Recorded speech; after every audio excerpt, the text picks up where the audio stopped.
गरीब मायके वाली बहू। गांव के छोटे से घर में सुबह की हल्की धूप पड़ी थी। पक्षियों की चहचहाहट और ठंडी हवा ने पूरे आंगन को ताजगी से भर दिया था। स्नेहा, जो मायके की साधारण लड़की थी, अब अपने ससुराल में बहू बन चुकी थी। वो अपने सास ससुर और पति अमित के साथ रहती थी। स्नेहा की मुस्कान में एक अजीब सी मिठास थी जो घर के हर कोने को खुशियों से भर देती थी।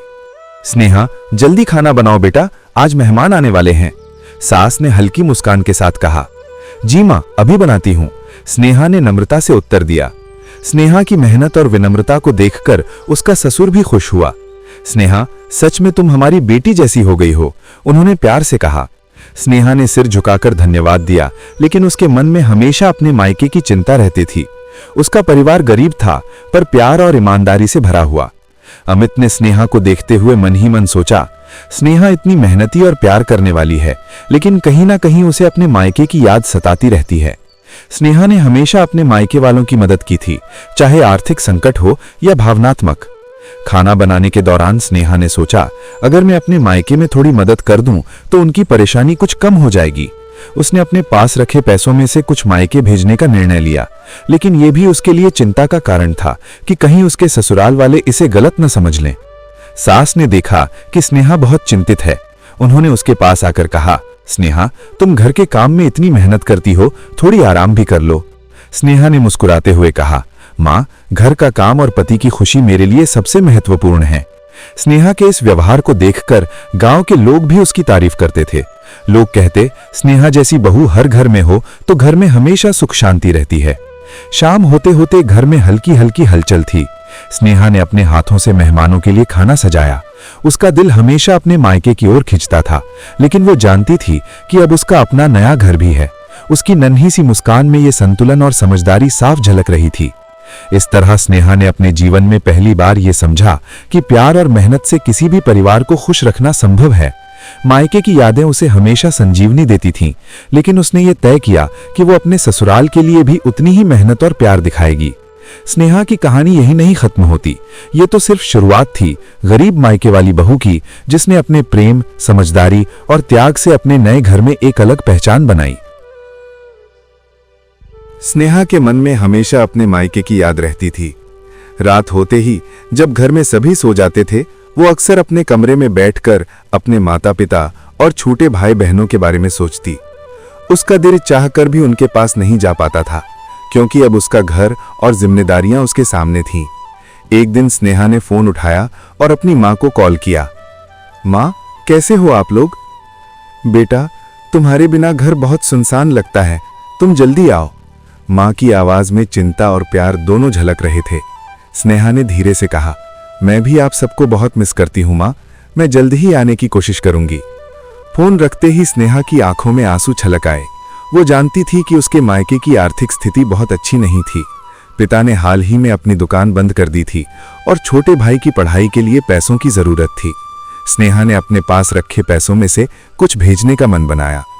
अमित, जो पास ही बैठा था, उसने स्नेहा की चिंतित झलक देखी। स्नेहा, तुम फिर अपने मायके की चिंता कर रही हो? उसने हल्की मुस्कान के साथ पूछा। हाँ अमित, पर मैं कुछ मदद करना चाहती हूँ, वे हमारे बिना परेशान हो सकते हैं, स्नेहा ने जवाब दिया। अमित ने गहरी सांस ली। शुरू में वो थोड़ा नाराज हुआ था, क्योंकि उसे डर था कि स्नेहा ससुराल से ज्यादा मायके में समय और ध्यान देगी। लेकिन अब उसने समझा कि स्नेहा का दिल बस अपने परिवार के लिए खुला है। उसने सोचा, स्नेहा अपने मायके और ससुराल दोनों के लिए प्यार रखती है, ये उसकी सबसे बड़ी खूबसूरती है। स्नेहा ने पैसों की व्यवस्था की और अपने पिता को संदेश भेजा। उन्होंने लिखा, पिताजी, ये थोड़ा सा मदद है, आप लोग चिंता मत करिए, मैं हमेशा आपके साथ हूं। पिता ने उस संदेश को पढ़ते ही आंखों में आंसू भर लिए। उन्होंने बेटे को कॉल किया और कहा, स्नेहा ने हमेशा हमारी मदद की है, भगवान ने हमारी बेटी को बहुत अच्छे घर में भेजा है, लेकिन उसका दिल हमेशा हमारे पास रहता है। दूसरी ओर सास ने स्नेहा की भावनाओं को समझा। उन्होंने देखा कि स्नेहा अपने मायके की मदद करने में कोई स्वार्थ नहीं रखती, बस उनका भला चाहती है। सास ने उसे प्यार से गले लगाया और कहा, बेटा, तुम्हारे दिल में इतना प्यार है, यही तुम्हारी असली पहचान है, हम भी तुम्हारे लिए यही चाहते हैं। इस तरह स्नेहा ने अपने मायके और ससुराल के बीच संतुलन बनाए रखा।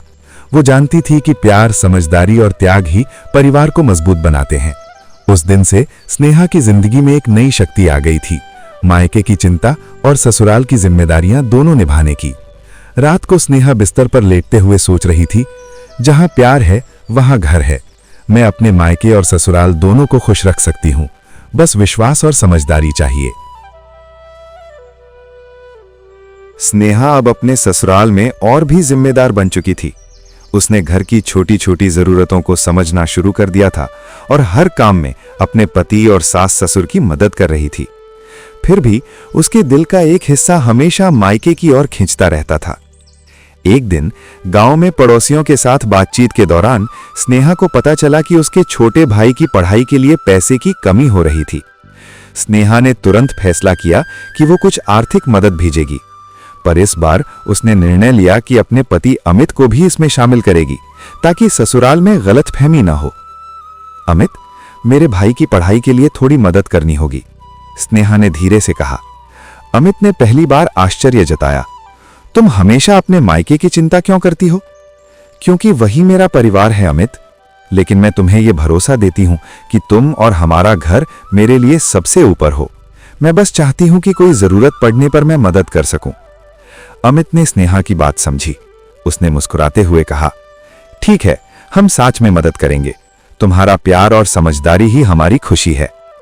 स्नेहा ने पैसों की व्यवस्था की और अपने पिता को भेज दिया। पिता ने फोन पर कहा, बेटा, तुम हमारे लिए हमेशा भगवान जैसी हो। तुमने हमारे लिए इतना किया, हमें तुम्हारी चिंता नहीं है। स्नेहा की आंखें नम हो गईं। उसने अपने माता पिता के लिए दुआ की कि वे हमेशा स्वस्थ और खुश रहें। इसी बीच घर में एक छोटी सी समस्या आ गई। ससुराल में कुछ पड़ोसी आए और उन्होंने हल्की सी टिप्पणी की कि स्नेहा मायके की ज्यादा चिंता करती है। ये बात सास के कान तक पहुंची। सास ने स्नेहा को बुलाया। बेटा, मैंने सुना है कि लोग कह रहे हैं तुम मायके में ज्यादा ध्यान देती हो, सच बताओ।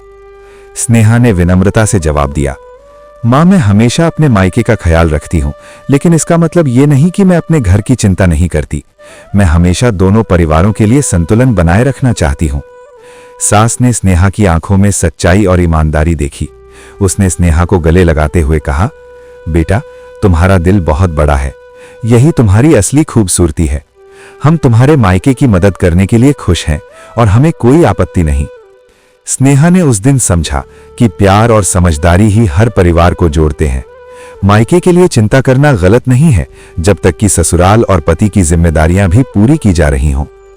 रात को स्नेहा बिस्तर पर लेटकर सोच रही थी, मैं सिर्फ मायके या ससुराल की बहू नहीं हूं, मैं दोनों का प्यार और संतुलन बनाए रखने वाली एक बहू हूं। यही मेरी पहचान है। उसकी मुस्कान में अब आत्मविश्वास और संतोष दोनों झलक रहे थे। वो जान चुकी थी कि कठिनाइयां आएंगी, लेकिन प्यार और समझदारी से हर समस्या हल हो सकती है।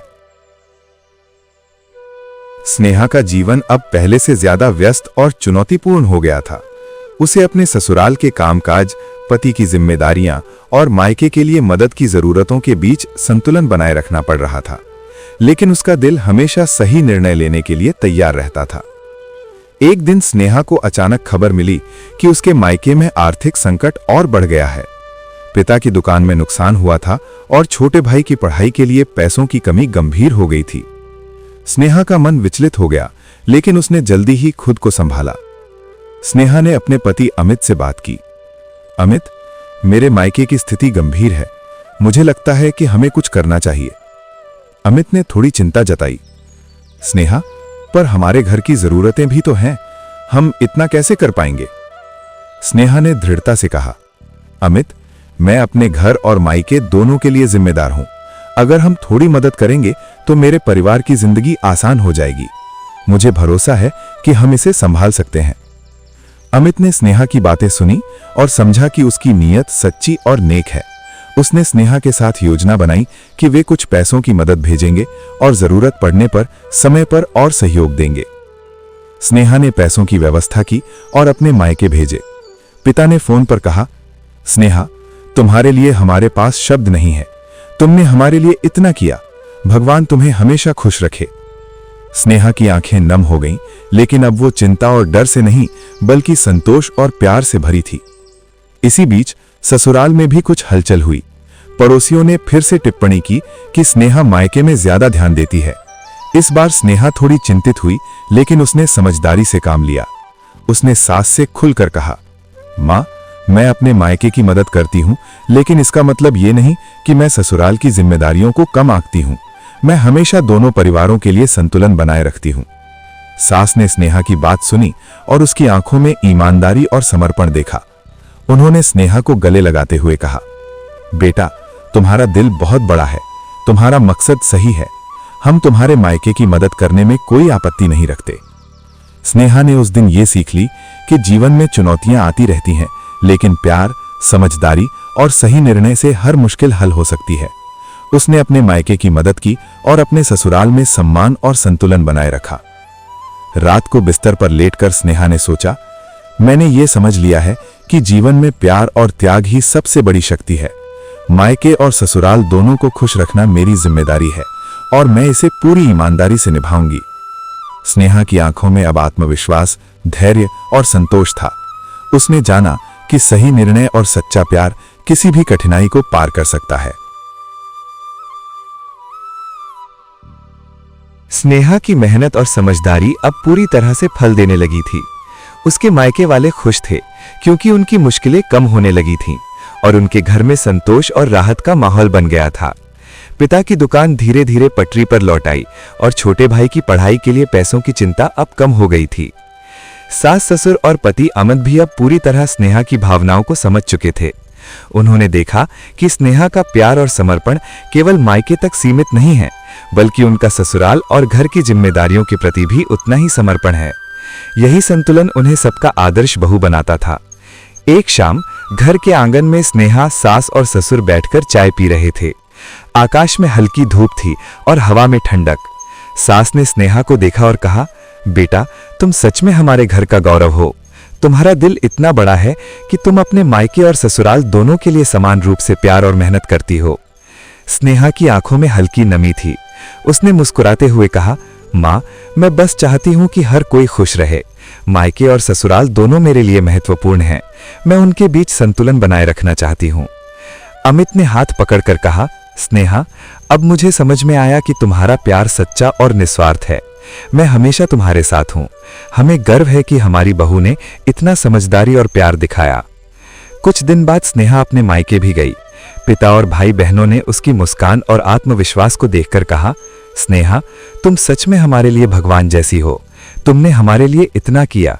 हम हमेशा तुम्हारे लिए आभारी रहेंगे। स्नेहा ने अपने माता पिता और भाई बहनों को गले लगाया। उसने अपने दिल में ये ठान लिया कि वो हमेशा अपने मायके की मदद करेगी, लेकिन अब उसे ये भी समझ आ गया था कि ससुराल और पति की जिम्मेदारी उसके लिए बराबर महत्वपूर्ण है। स्नेहा ने अपने जीवन की सबसे बड़ी सीख सीखी। प्यार और समर्पण ही किसी भी परिवार को जोड़ सकते हैं। मायके और ससुराल दोनों के लिए संतुलन बनाए रखना मुश्किल जरूर था, लेकिन स्नेहा ने साबित कर दिया कि ईमानदारी, त्याग और समझदारी से हर मुश्किल आसान हो सकती है। घर लौटते समय स्नेहा ने सोचा, अब मैं जानती हूं कि जहां प्यार है वहां घर होता है। मायके और ससुराल दोनों मेरे लिए महत्वपूर्ण है और मैं हमेशा दोनों को खुश रखूंगी। इस तरह गरीब मायके वाली बहू का सुखद अंत हुआ। उसने अपने दिल, मेहनत और प्यार से सभी के जीवन में खुशियां भर दी। उसकी सादगी, त्याग और समझदारी अब हर किसी के लिए प्रेरणा बन गई थी।